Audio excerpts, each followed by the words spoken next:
recuperar. Um grande beijinho para o Afonso, se nos estiver a ver também lá do hospital, juntamente com a mãe, com a Zélia. Glória a Deus. Quero também agradecer toda a generosidade dos irmãos, tem sido fantástico. Temos estado a ajudar as famílias e agora um irmão nosso ontem deu-me uma ideia fantástica. Ele entregou-me aqui um cartão que o Lidl disponibiliza. É uma espécie de um cartão de multibanco, que é um presentinho que se pode dar de vários valores. Tem desde 5 euros, 10, 15, 20 euros. Acho que o máximo é 20 euros. Este cartão é de 20 euros. E podemos entregar a famílias necessitadas, que necessitem, para elas poderem também ir às compras e escolherem de facto aquilo que faz mais falta. Às vezes, na nossa boa intenção, estamos a dar coisas que por vezes eles até já têm e outras não têm. Então, se eles tiverem este cartão, fica mais fácil para cada um depois escolher o que entender. Nosso irmão ofereceu-nos este cartão, que já está destinado a uma família, para nós semearmos, e bem-haja toda a vossa generosidade, que tem sido uma verdadeira bênção. Portanto, fica aqui esta dica, esta ideia. Os irmãos que quiserem ajudar, irmãos nossos que vocês conheçam, que sintam no vosso coração participar e ajudar. Isso é muito bom, porque você não precisa depender assim, tipo, pastor, tome lá isto para você dar. Não, vocês próprios podem ir direto às pessoas. Isso é que é semear, ajudar, acompanhar. E eu acho que são ideias muito boas, esta do cartão. Achei fantástico esta ideia, ok? Fica então a dica. Vamos então à nossa série Sal Fora do Saleiro. Digam lá todos comigo, Sal Fora do Saleiro. Vamos abrir as Bíblias em Mateus capítulo 5. Mateus 5.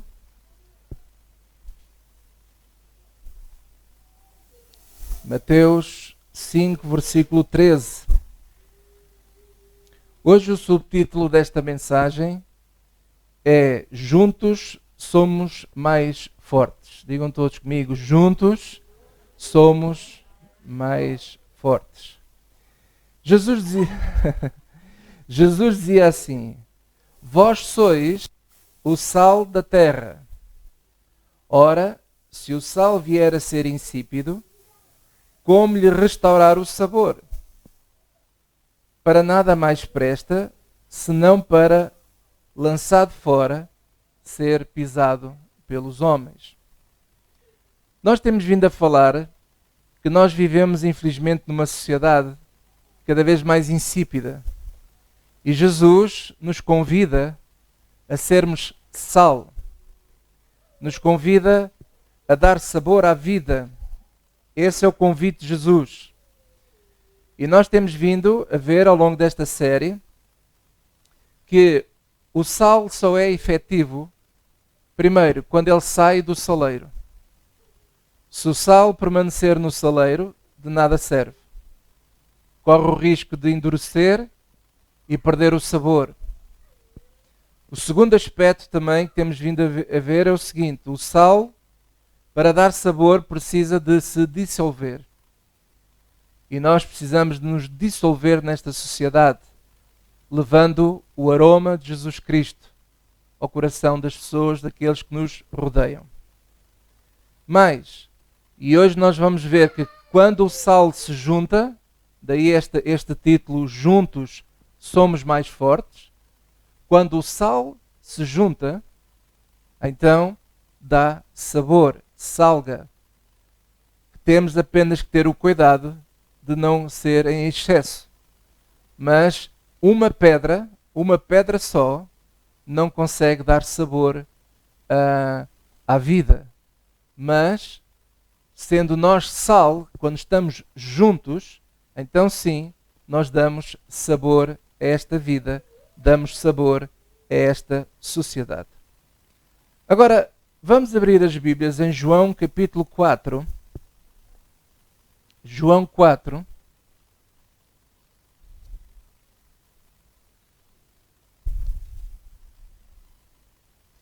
E nós vamos nos lembrar de uma passagem muito bonita Jesus se encontra com uma mulher, a mulher de Samaria, conhecida como a mulher samaritana, e a partir do versículo 20, todo este diálogo é muito interessante, e no versículo 20 a mulher diz algo a Jesus assim: nossos pais adoraram neste monte, e vós dizeis que é em Jerusalém o lugar onde se deve adorar. Isto é, Jesus era judeu, e ela via aquele homem como um judeu. Então ele estava a dizer assim: olha, os nossos pais, os samaritanos, dizem que devemos adorar a Deus no monte, mas os judeus dizem que no monte não, que nós devemos jurar, adorar em Jerusalém. Jerusalém é que é o lugar onde se deve adorar a Deus, dizia ela. E disse-lhe Jesus: mulher, crê-me, que a hora vem em que nem neste monte, nem em Jerusalém adorareis o Pai. Vós adorais o que não sabeis, nós adoramos o que sabemos, porque a salvação vem dos judeus.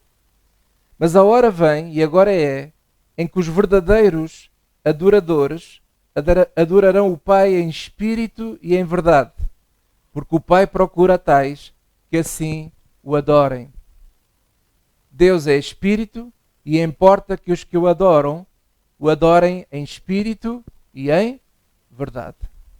Irmãos, olhem para mim. Preste bem atenção ao que eu vou dizer, e vocês estão lá em casa também, que isto é muito importante. Nós não precisamos de nenhum templo, de nenhum espaço físico. Nós não precisamos desta sala aqui. A Igreja Lighthouse não precisa desta sala para adorar a Deus. Nós não precisamos disto para adorar a Deus. Ou para servir a Deus. Outra coisa que eu quero dizer, e falando agora nos tempos atuais, nós não precisamos de estar aqui presencialmente, nem sequer online, em simultâneo, para adorar e servir a Deus. Não é preciso. Porque nós todos podemos adorar e servir a Deus a todo o tempo, a toda a hora, em qualquer lugar. Porque os verdadeiros adoradores adorarão ao Senhor em espírito e em verdade. Isto é muito importante entendermos, porque há pessoas que pensam que precisam de ir à igreja porque eu vou lá para adorar a Deus. Eu vou lá para servir a Deus. Nós não precisamos de nenhum monte, não precisamos de nenhuma Jerusalém para irmos adorar a Deus. Porque você, quando vai trabalhar, já está a adorar a Deus. Quando você lida com o povo, lida com a vida, com a sociedade, já estamos a servir ao Senhor, porque somos sal para nos dissolvermos na sociedade, para dar sabor à sociedade. Glória a Deus. Então, coloca-se esta pergunta: então porquê é que existe a igreja, pastor? Porquê é que devemos nos reunir presencialmente? Porquê é que é importante então congregar? Se Jesus diz que não precisamos de espaço para adorá-lo, então não preciso de igreja para me congregar. É uma pergunta lógica. E nós vamos ter que compreender aqui dois aspectos. Jesus falava a seguinte, de dois mandamentos. Toda a lei se resume a dois mandamentos. Primeiro, adorarás o Senhor teu Deus de todo o teu coração. E isso pode ser em qualquer lado, não é? Mas também amarás o teu próximo como a ti mesmo. E isso agora requer trabalho de equipe. Trabalho de sal que se junta, que se congrega para dar sabor. Diga comigo, amém. Se não concordar, olha, paciência. Então vamos ver a palavra de Deus. Porque é que é importante nos congregarmos? Abra a sua Bíblia em 1 Coríntios 12.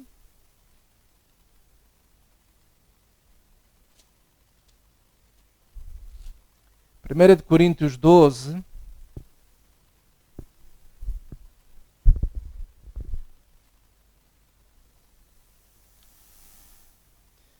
versículo 12. Vamos ler com atenção porque é muito importante. Diz assim: porque assim como o corpo é um e tem muitos membros, e todos os membros, sendo muitos, são um só corpo, assim é Cristo também. Pois todos nós fomos batizados em um Espírito, formando um corpo, quer judeus, quer gregos, quer servos, escravos, aliás, quer livres, e todos temos bebido de um Espírito. Todos temos bebido de um Espírito. Porque também o corpo não é um só membro, mas muitos. Diga comigo, muitos. Se o pé disser, porque não sou mão, não sou do corpo, não será por isso do corpo? Claro que é. Se a orelha disser, porque não sou olho, não sou do corpo, não será por isso do corpo? Se todo o corpo fosse olho, onde estaria o ouvido? Se todo fosse ouvido, onde estaria o olfato? Mas agora Deus colocou os membros no corpo, cada um deles como quis. Foi Deus que quis, Ele é que decide. E se todos fossem um só membro, onde estaria o corpo? Agora, pois, há muitos membros, mas um corpo. Há muitos membros, mas um corpo. Se o olho não pode dizer à mão, e o olho não pode dizer à mão, não tenho necessidade de ti. Isto é, nós não podemos dizer a ninguém que nós não precisamos da pessoa. Porque nós precisamos uns dos outros. Nós não fomos feitos, presta atenção que isto é muito importante, que é um princípio espiritual. Nós não fomos feitos para viver sozinhos. Nós não fomos feitos para viver isolados. Este isolamento que estamos a assistir tem um perigo terrível, que ninguém está ainda a fazer bem as contas. Continuando. Diz assim: e o olho não pode dizer à mão, versículo 21, não tenho necessidade de ti, nem ainda a cabeça aos pés, não tenho necessidade de vós. Antes, os membros do corpo que parecem ser os mais são necessários. Às vezes nós olhamos para certas pessoas, não valorizamos, ou porque não têm um título, ou porque não são vistosos, ou porque não estão aqui a pregar ou a cantar ou o que quer que seja, e achamos que essas pessoas não têm valor nenhum. Quem pensar assim está numa atitude errada. Porque todos têm valor e todos nós precisamos de todos, uns dos outros. Nós, de vez em quando, como vocês sabem, vamos ajudando certas famílias. Algumas famílias têm-nos dito a nós todos, a nós, não é? Assim, mas porquê que vocês se interessam por mim? E o que nós temos dito a essas pessoas assim é que vocês têm valor. Vocês estão agora a sofrer, vocês estão a passar por problemas, mas vocês têm valor para Deus e para nós também. O que é o contrário? Nós só valorizamos as pessoas se elas nos derem alguma coisa. Uma contrapartida. Infelizmente, nós sabemos, por experiência própria, que enquanto nós damos dízimos, somos sempre bem vistos. Mas se alguém parar de dar o dízimo, já é posto de parte.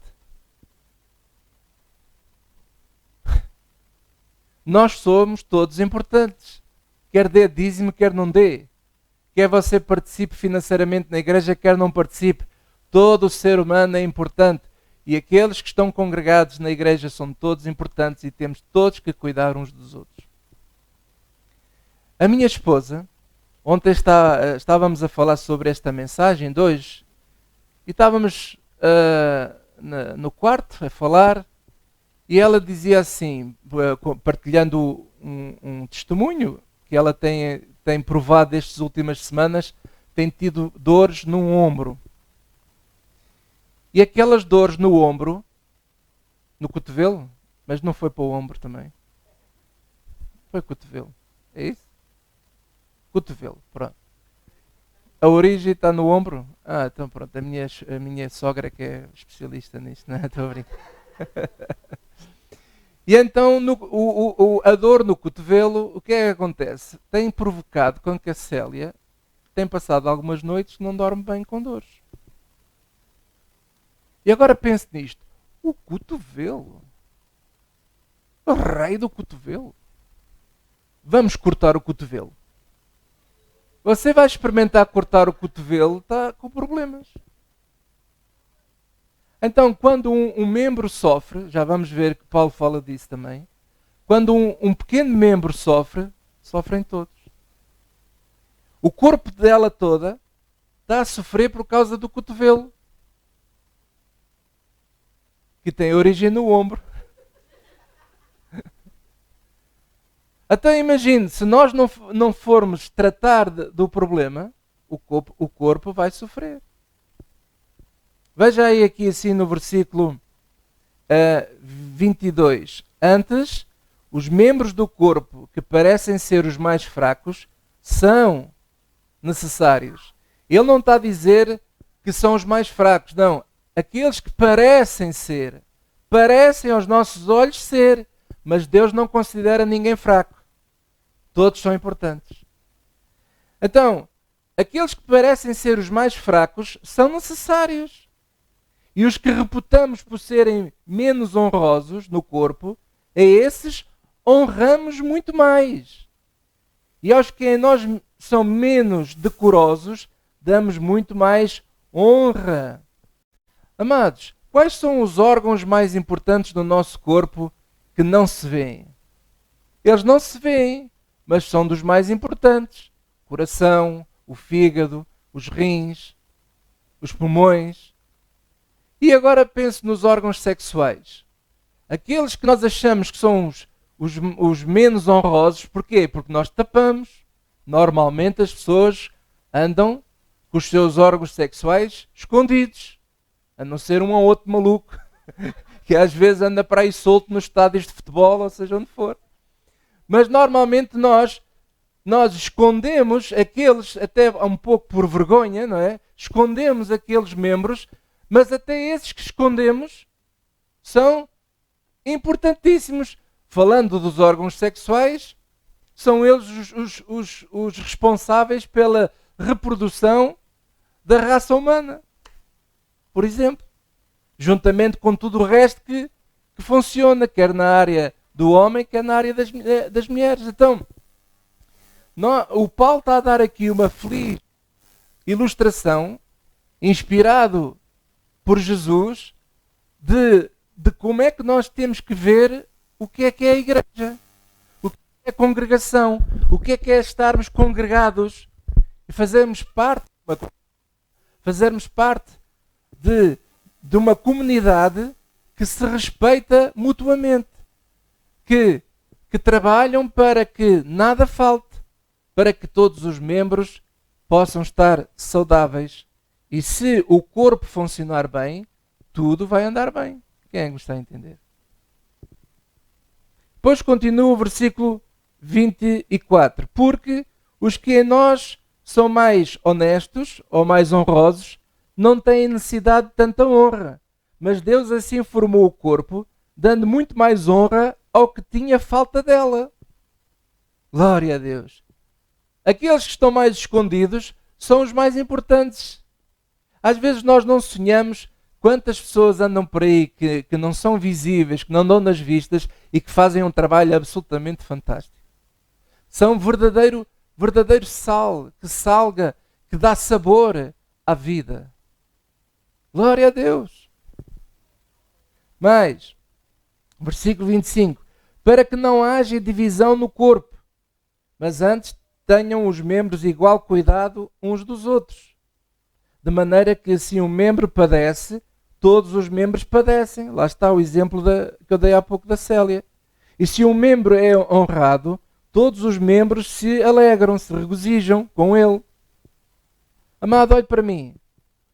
Se você é uma pessoa insensível à dor do irmão que faz parte da sua congregação, se você não liga à dor desse irmão, ao sofrimento desse irmão, então você não está ligado, você não faz parte do corpo. Se nós não formos sensíveis às necessidades dos irmãos, nós estamos errados. Há qualquer coisa que está errada em nós. Não há ligação. Assim como também, se nós não nos alegrarmos com aqueles que se alegram, também há algo errado em nós. Se eu não me alegrar, imagine, tem ali o irmão Gomercino, de repente ele chega aí com uma boa notícia e diz que comprou uma quinta no Alentejo. Glória a Deus! Nós nos alegramos com essa quinta também. E ele que nos convide para ir lá tomar um churrasco, comer um churrasco. Então, nós temos que nos alegrar com aqueles que se alegram e também temos que chorar com aqueles que choram. Ora, se nós não ligamos nenhuma ao que está a passar ao nosso redor e somos insensíveis à necessidade humana, nós não fazemos parte de nada. Nós não fazemos parte de nada. E é isso que Paulo está a dizer.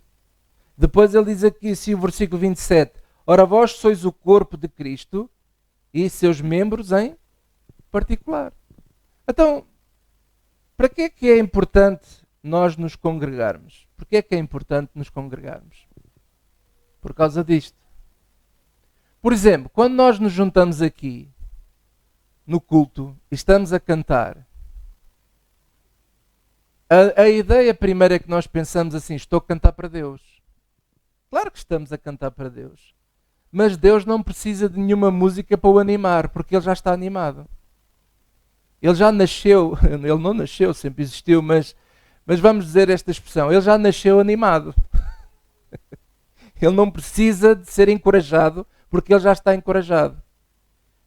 Ele não precisa de uma música para animar e edificar a fé dele, porque Ele é a própria fé. Ele não precisa disso. Ele não precisa de uma música para exortar o amor, porque Ele é amor. Então quem é que precisa dessas músicas? Somos nós. E quando nós estamos aqui, passamos, digamos assim, eu vou usar duas palavras que ambas querem dizer o mesmo que eu quero dizer. Passamos a unção, ou usando um outro tipo de linguagem, passamos energia uns para os outros. Unção. Por exemplo, ontem eu estava a ver uma entrevista de um senhor que estava a entrevistar uma cantora e com esta situação do confinamento, os artistas estão a fazer transmissões online. E ela diz uma coisa que é uma verdade, é uma realidade e não há nada a mudar, que é, uma coisa é cantar online, outra coisa é cantar com o público. É completamente diferente. Porque nós sentimos, ela dizia assim, ela usava esta palavra, a gente sente a energia das pessoas. É bom para elas e é bom para nós também, artistas que ministramos.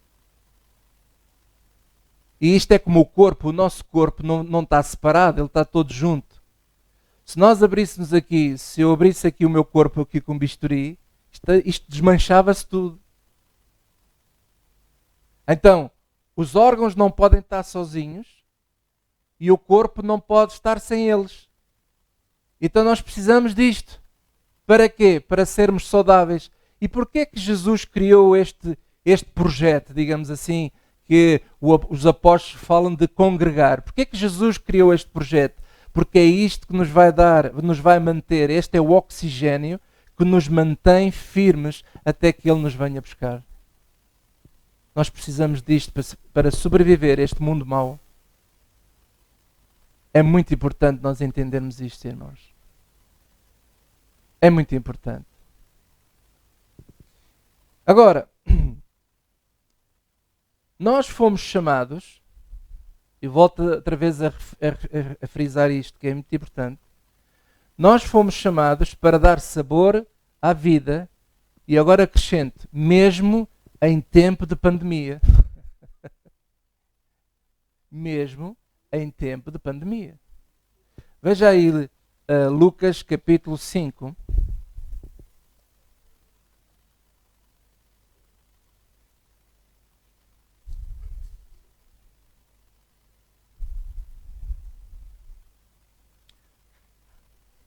Quão importante é nós sabermos que podemos contar uns com os outros? Quão importante é? Quão importante foi, por exemplo, o casal Oliveira, o Pedro e a Zélia ontem, quão importante foi eles saberem que havia pessoas a orar por eles. Isso traz paz ao coração dele. Eu bem ontem, quando eu falei com eles, já estavam desesperados. E depois, numa situação destas, ainda por cima levaram um miúdo para Santa Maria. Vocês sabem o que é que está a acontecer em Santa Maria. Então aquilo é como se eles estivessem a entrar no campo do inimigo com um problema terrível para resolver. E eles estavam desesperados. E quando ele me telefona a chorar, a pedir, pastor, o que é que eu faço? E claro, nós temos que encorajar a pessoa.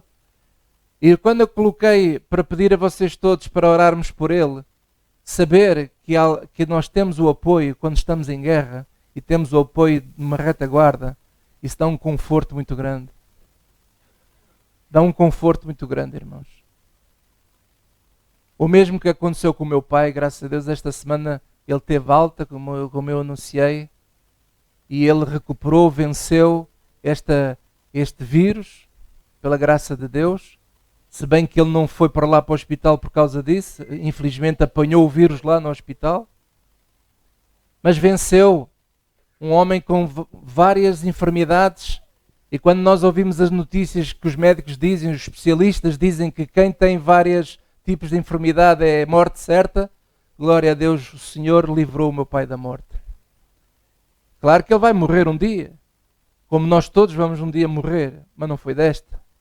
Não foi esta a hora, não era a hora dele ainda.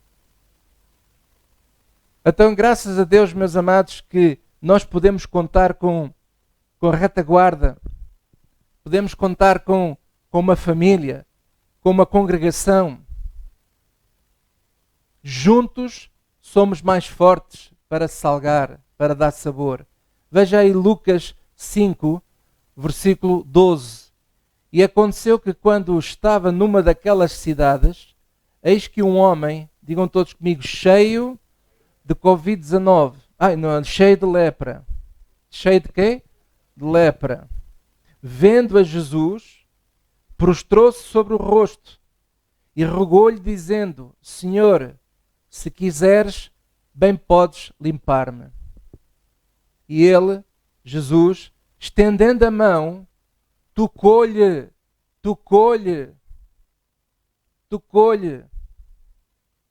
dizendo, quero ser limpo. E logo a lepra desapareceu dele. Glória a Deus. Eu quero que vocês entendam uma coisa. Eu peço que, por favor, estejam com atenção ao que eu vou dizer agora, para que não haja interpretações erradas. A lepra matou mais e é mais contagiosa que qualquer tipo de vírus. Porque a lepra não é uma virose. A lepra é uma bactéria mortífera. E a lepra matou ao longo da história dos séculos milhões e milhões de pessoas. E no tempo de Jesus, e antes até, muito antes, a lepra era uma praga que existia na sociedade, que qualquer pessoa estava sujeito a ficar leproso. Nós vemos Jesus a lidar com os leprosos de uma maneira fantástica. Houve uma altura que havia uns 10 leprosos assim ao longe, clamavam a ele, tem misericórdia de mim. E então ele dizia, ide mostrar aos sacerdotes. E Jesus nem sequer tocou neles, foi à distância. Mas neste caso, por exemplo, ele tocou num leproso. E o que é que eu estou a dizer aqui? Estou a dizer que agora vamos todos sair daqui e vamos nos enfiar nas enfermarias todas, sem proteções, sem nada, e vamos tocar nas pessoas todas para elas ficarem curadas de Covid. Não é isso que eu estou a dizer. O que eu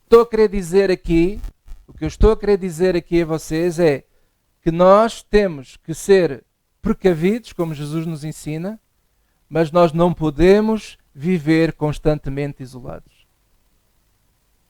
Porque o sal não pode estar isolado. O sal tem que salgar. E Jesus foi o exemplo de sal que salga uma sociedade inteira. E ele, por onde quer que ele fosse, e alguém pode dizer assim, ele era Jesus, ele nunca iria morrer de lepra. Mas morreu de crucificação, mas morreu com uma lança espetada no peito. É que eu quero que vocês entendam que quando Jesus esteve aqui nesta terra, ele nada fez na qualidade de Deus. Ele era um ser humano, de carne e osso como nós, sujeito às mesmas paixões e aos mesmos problemas e às mesmas contaminações. E nós não podemos dizer assim, eu estou livre desta praga do Covid. Não, ninguém está livre de nada. Nós todos, qualquer um de nós, pode apanhar isto. Eu já disse aqui e volto a dizer, não há que ter vergonha se isso acontecer. Agora, há uma coisa que nós podemos sim evocar, é a nossa confiança em Jesus, de que Ele está presente. E se não é a nossa hora de partir, nós vamos ficar curados e vamos vencer qualquer que seja a situação no nome de Jesus. Se for a nossa hora de partir, glória a Deus, vamos mais cedo para o céu. Qual é o problema? Se for a hora de ser, é a hora de ser. Agora, a grande questão é, o que eu quero aqui reforçar é que nós fomos chamados para dar sabor à vida, mesmo em tempo de pandemia, no sentido de nós estarmos dispostos a ser corpo, a nos ajudarmos uns aos outros, a não ter medo de sair de casa e ir ter uma casa do irmão nosso e ajudar esse irmão naquilo que ele precisar, seja a necessidade que ele precise. Não há que ter medo, meu amado, porque nós saímos todos os dias para ir fazer compras, para ir à farmácia, para ir aqui, para ir lá.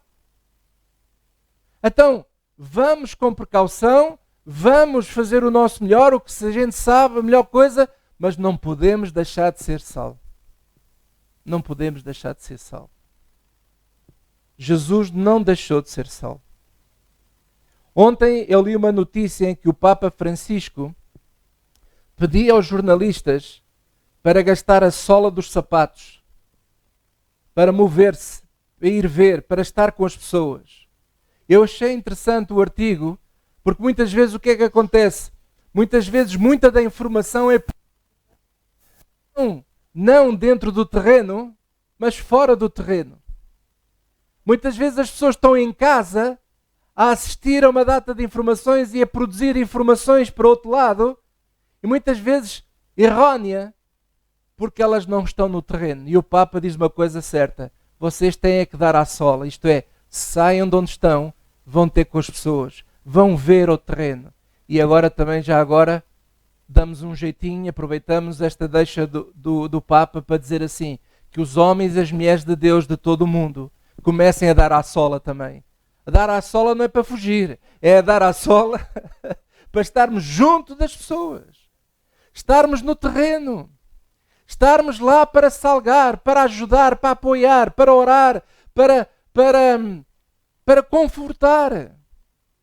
Por exemplo, o nosso amado irmão, a irmã Zélia, então ontem estava muito triste. Só o simples facto de estar ao pé dela e dar-lhe um abraço, só isso, irmão, é uma força que nós estamos a dar a um irmão. Quando eu fui buscar o meu pai, há 2 meses que eu não o via, eu queria lá saber, mesmo ali no hospital, eu dei um forte abraço ao meu pai e um beijo ao meu pai.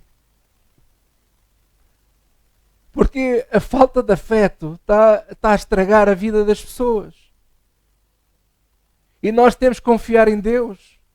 Nós temos que confiar que Deus está connosco, meu amado. Mas pastor, temos de ter sabedoria. Claro, mas ninguém está a dizer que para sermos loucos. Mas estamos a dizer que nós não podemos ficar confinados a vida toda. Os confinamentos prolongados, nós já vamos ver isso pela palavra de Deus. Os confinamentos prolongados provocam fome. Vem outra praga pior, que é a fome. Fome de tudo. Fome de comer, fome de amor, fome de afeto, fome de tudo que destrói a vida das pessoas. E eu pude dar um abraço forte ao meu pai. Aleluia. Quer lá saber? Eu dei um abraço ao meu pai.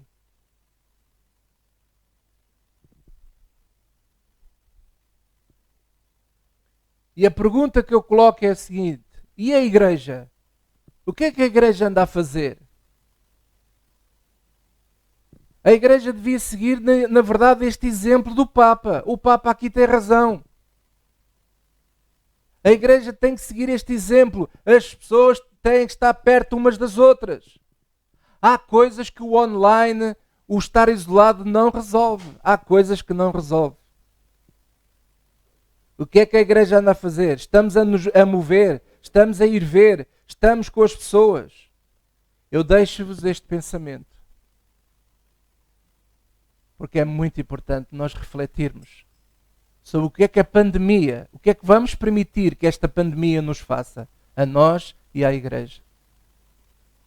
Está nas nossas mãos. Está nas nossas mãos. Não está nas mãos de Deus.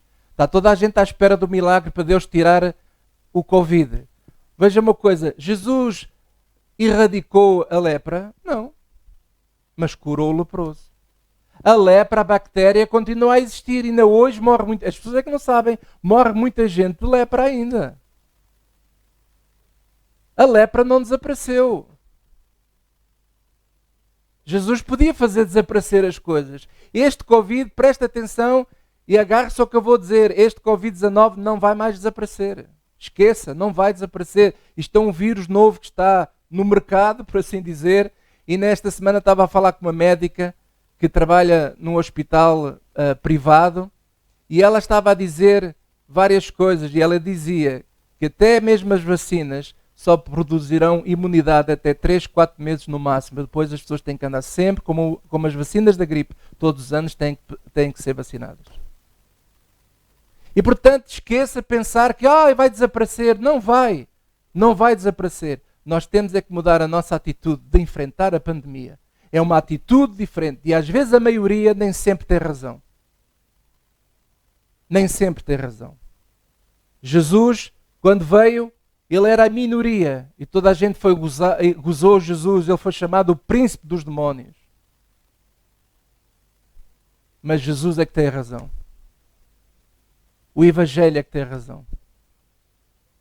E o Evangelho não morre. Não há vírus nenhum que consiga matar o Evangelho. Porque o Evangelho é o poder de Deus para a salvação de todas as almas. Glória a Deus. Amém? Vamos ficar de pé para orar por vocês.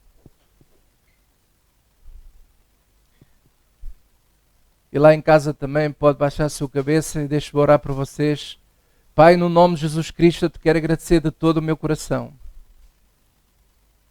pelo Evangelho maravilhoso que tu nos dás.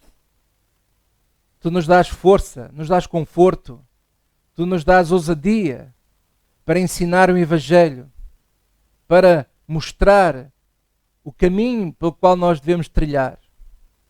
E Senhor, eu te quero agradecer de todo o meu coração, porque tu és Deus e estás no nosso meio, estás no meio do teu povo e te pedimos neste dia, continua a proteger o teu povo, continua a proteger, Senhor, todo o homem e mulher de Deus, protege os nossos filhos, nossas crianças, protege-nos a todos, Senhor.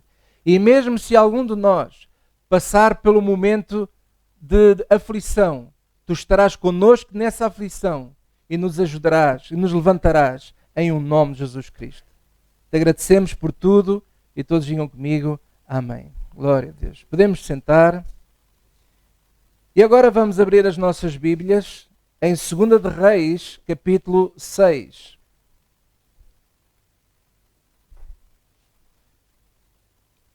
Está muito calor. Querem que eu... Está bom?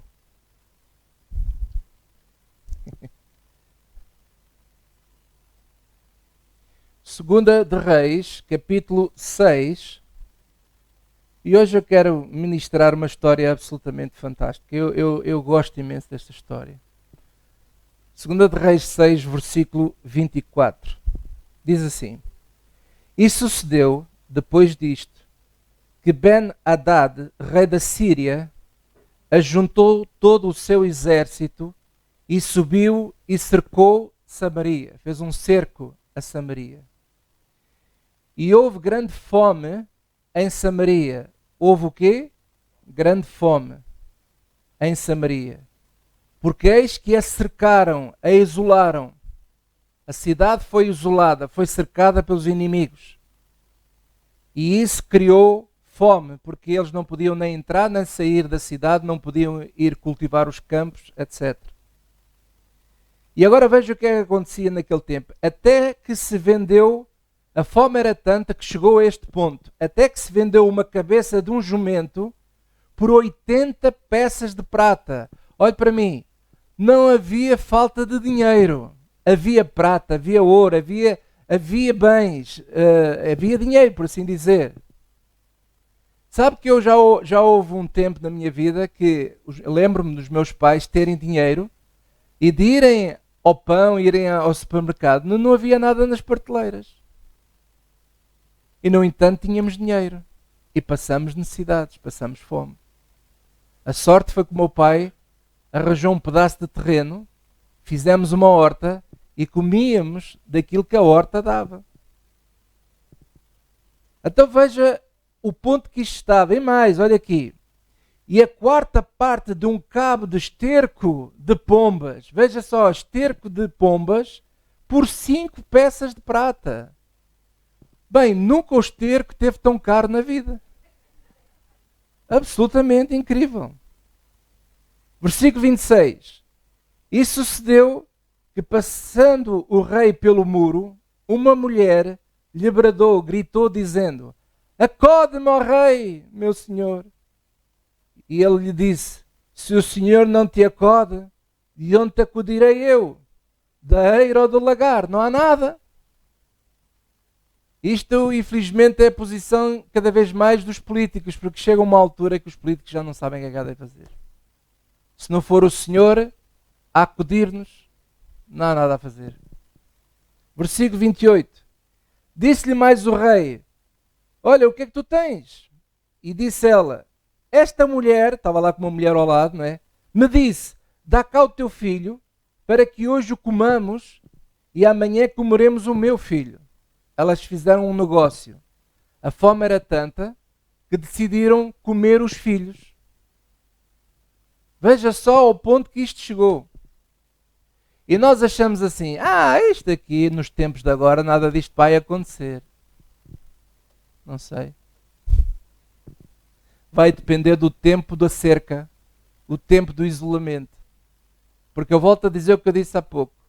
Quanto mais prolongado for o isolamento de tudo, mais problemas vão vir no futuro. E os políticos têm que estar atentos a isso. E nós como igreja também. Versículo 29. Cozemos, pois, o meu filho e o comemos. Mas dizendo-lhe eu ao outro dia, veja só, ao outro dia já estavam com fome. Não sei qual era o tamanho do filho, se era pequeno ou grande, mas pronto. Dá cá o teu filho, para que o comamos. Escondeu o seu filho. Portanto, aquela outra não cumpriu a parte dela. E sucedeu que, ouvindo o rei as palavras desta mulher, ficou furioso, rasgou os seus vestidos, ia passando pelo muro, e o povo viu que trazia cilício por dentro, sobre a sua carne. Ele estava realmente triste, ele estava danado. Pior, diz assim, versículo 31, e disse: assim me faça Deus e outro tanto, se a cabeça desse profeta Eliseu, filho de Safate, hoje ficar sobre ele. Este rei estava danado porque achava que o homem de Deus é que era o culpado. Então eu vou, como é que é possível deixarmos a nação chegar a este ponto de o povo andar a comer os filhos? Como é que é possível? Ele estava furioso, isto era uma indignação. Mas ele pensou: é o profeta, o malandro, é contra mim, está sempre a dizer que eu é que estou errado. Malandro. Versículo 32. Estava então Eliseu assentado em sua casa, e também os anciãos estavam assentados com ele, e enviou o rei um homem de diante de si.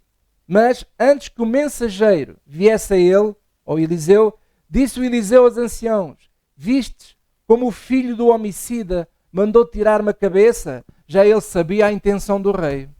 Porquê é que ele sabia? Porque o Espírito de Deus lhe falou.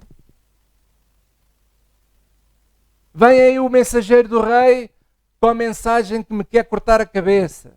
E ele chamou-lhe filho do homicida. Irmãos, às vezes nós parece que temos medo de falar as coisas. Quando as coisas estão erradas, nós temos que dizer que está errado. Você é pastor, tome cuidado, não fale essas coisas. Temos que ter cuidado, temos que honrar, temos que não sei o quê. Mas como é que eu posso honrar quando as pessoas só fazem decisões erradas? Como é que eu posso? Por isso é que o próprio Eliseu achava que aquele homem era homicida. Porquê que era homicida? Porque o próprio rei permitiu o cerco. Porquê que o rei não se juntou com o povo para pelo menos fazer frente ao inimigo? Porquê? Porquê que não foram para a guerra? Olha, ao menos morriam na guerra, mas pelo menos tentavam lutar. Por isso é que o Eliseu diz, lá vem o filho do homicida. A tentar dizer que eu é que sou o culpado, quer cortar a minha cabeça. E diz, fechai-lhe a porta e empurrai-o para fora com a porta. Porventura não veio o ruído dos pés do seu senhor após ele? E estando ele ainda falando com eles, eis que o mensageiro descia a ele e disse, eis que este mal vem do Senhor, que mais, pois, esperaria do Senhor? E então manteve-se a mesma pregação. Vocês estão a sofrer porque vocês não ligam nenhuma, não querem saber daquilo que Deus diz.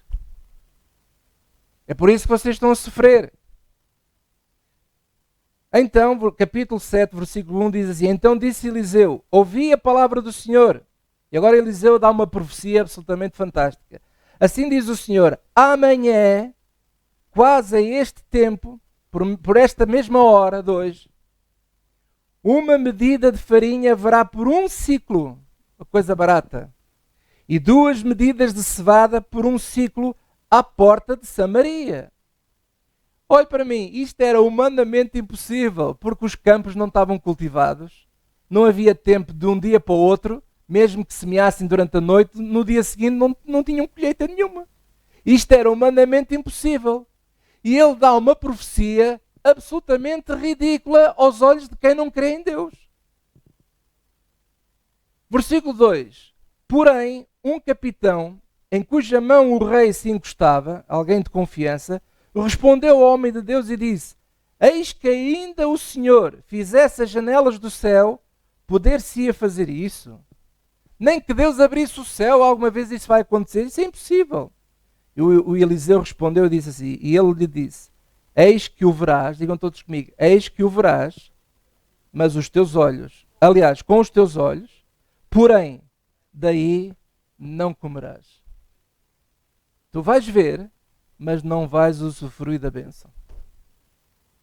E isto é o que vai acontecer a muita gente que se recusar a seguir o Eliseu da vida dele. E agora alguns estão a pensar assim, quem é o Eliseu da minha vida, pastor?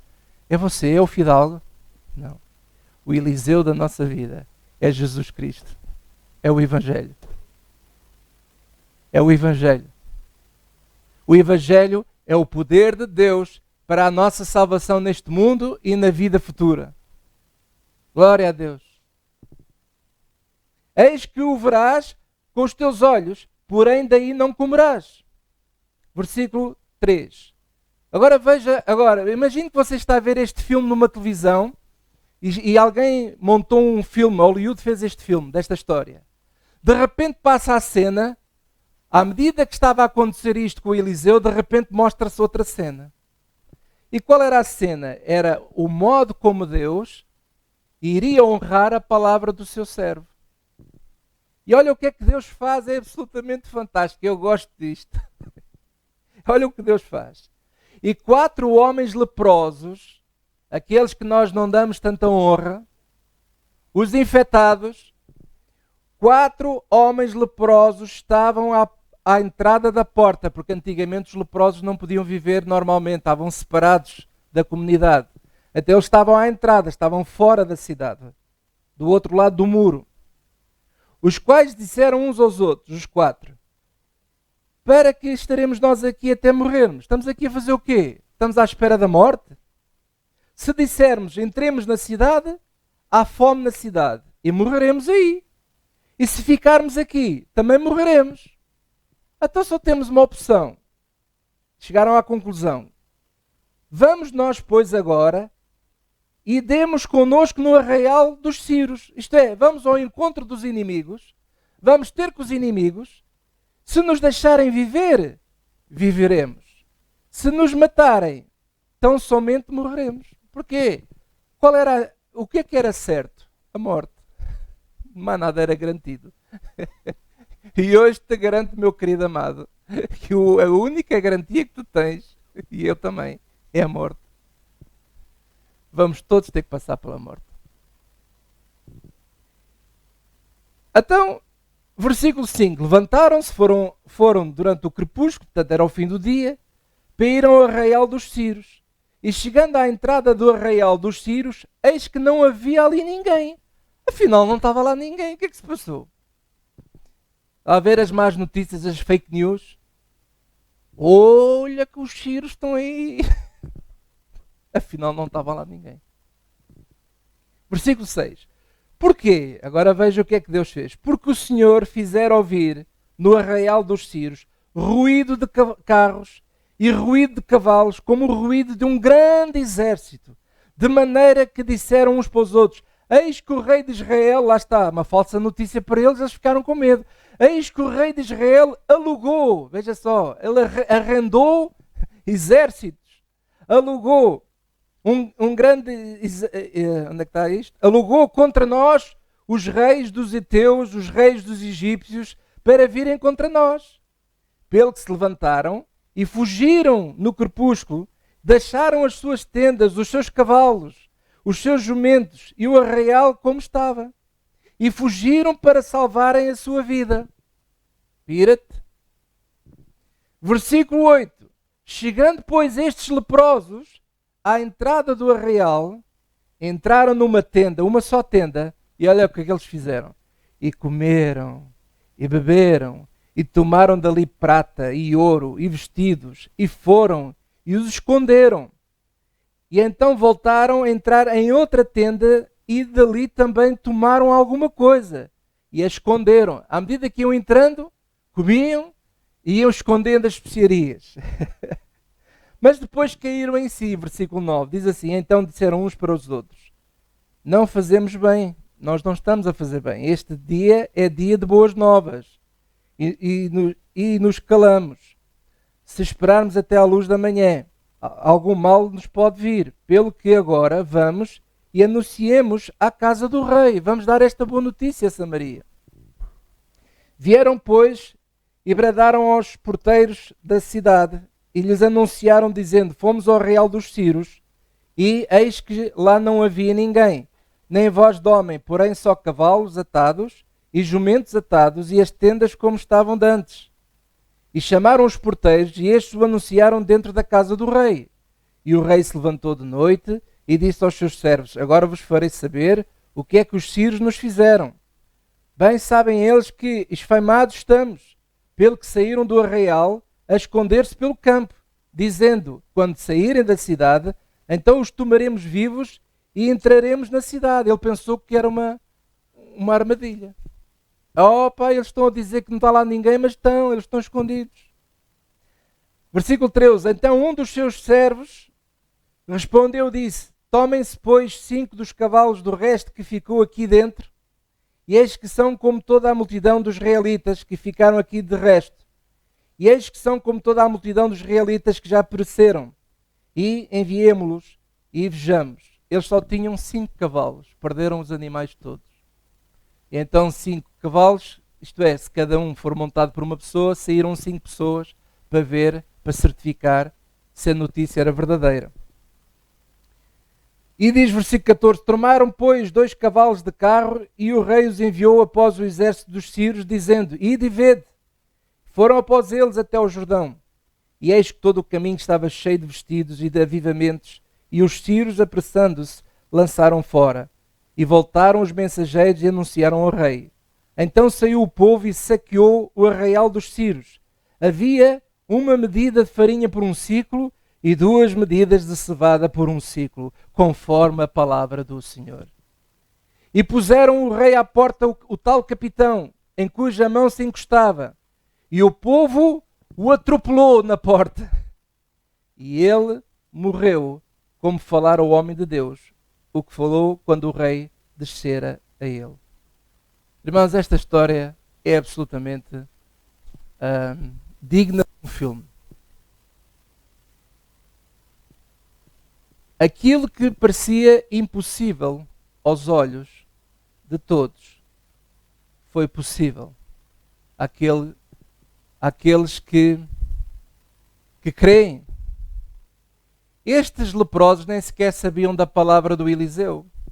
Eles não tinham ouvido nada daquilo que o Eliseu tinha profetizado. Mas eles pensaram com a cabeça. Está a existir uma falta de uso de cabeça, de discernimento sobre aquilo que está a acontecer. As pessoas vão todas atrás de uma voz que diz que é assim, então vai tudo ali. É assim, então se é assim, é assim. E aqueles leprosos já estavam desprezados porque viviam fora da cidade. Tiveram mais discernimento, os 4 juntos, do que a cidade inteira, do que o rei formado numa universidade XPTO, com as ideias todas dele. Eles tiveram mais discernimento. Amados, sabe uma coisa? Às vezes quem está de fora da cidade, discerne melhor do que aquele que está dentro. Do que aquele que está dentro, a ouvir as notícias a toda a hora, a ouvir sempre as murmurações, os murmúrios. E às vezes quem está de fora tem mais discernimento. Irmãos, o resultado das cercas, dos confinamentos prolongados, é a fome. A menos que Deus intervenha. A menos que Deus intervenha. Amados, eu quero dizer uma coisa. Se nada for feito, a fome poderá ser a grande praga deste planeta nos próximos tempos. Se nada for feito, a fome poderá ser a maior praga que este planeta vai provar dentro de alguns anos, se nada for feito agora. Mas por outro lado também quero animar a igreja e animar vocês todos. Se nós trabalharmos como igreja, como eu falei há pouco, na primeira exortação, na primeira mensagem de hoje, nós somos sal. Sal que sai do saleiro. Sal que juntos somos mais fortes. Juntos somos mais fortes. Se nós entendermos esse espírito do que é ser igreja, do que é ser congregação, e se nós confiarmos no Eliseu da nossa vida, que é o Evangelho de Jesus Cristo, que é Jesus Cristo, Jesus é o meu Eliseu. Jesus é aquele que diz, assim diz o Senhor, estou contigo todos os dias da tua vida. Jesus é aquele que me diz, os leões e os filhos dos leões sofrem e padecem, mas aqueles que buscam o Senhor de nada têm falta, glória a Deus. Aleluia. Então, meu amado, eu quero deixar este encorajamento para si, que Deus tem estranhas formas de cuidar dos seus. Deus tem estranhas formas de cuidar dos seus. Não se admire que nos próximos tempos muitos de vocês vão ter as vossas necessidades supridas de maneiras muito estranhas, que se calhar você não estava à espera, mas é o Senhor que cuida de nós. O Senhor Jesus Cristo disse assim, que as minhas ovelhas são minhas e também são do meu Pai, e ninguém as pode arrebatar das minhas mãos. Glória a Deus. Ele é o bom pastor, e o pastor cuida das suas ovelhas, e ele diz assim às suas ovelhas, para que é que andais preocupados com o dia da manhã? Basta cada dia o seu dia. Basta cada dia o seu dia. E eu cuidarei de ti. Irmãos, nós não precisamos de ser milionários para termos as necessidades supridas. Cada dia que você se senta à mesa e você tem pão, e eu queria fazer este pedido a vocês, a partir de agora, se possível, se lembrarem, não vamos tornar isto uma religião, mas se vocês puderem, cada vez que vocês forem comer, deem graças ao Senhor. Agradeçam pelo pão que está na vossa mesa, porque ele é muito precioso nos dias que correm hoje. Ele é muito precioso. E agradeçam ao Senhor de todo o vosso coração. Não tenham medo. Confiem no Eliseu que é Jesus Cristo. O homem de Deus da tua vida é Jesus Cristo, que te diz: não temas, ó bichinho de Jacó, conforme nós ouvimos hoje a Célia falar no início. Não temas, ó bichinho de Jacó. O bichinho de Jacó é aquele bichinho, né? que a gente sente que é frágil, não é? Porque era assim que se sentia Jacó.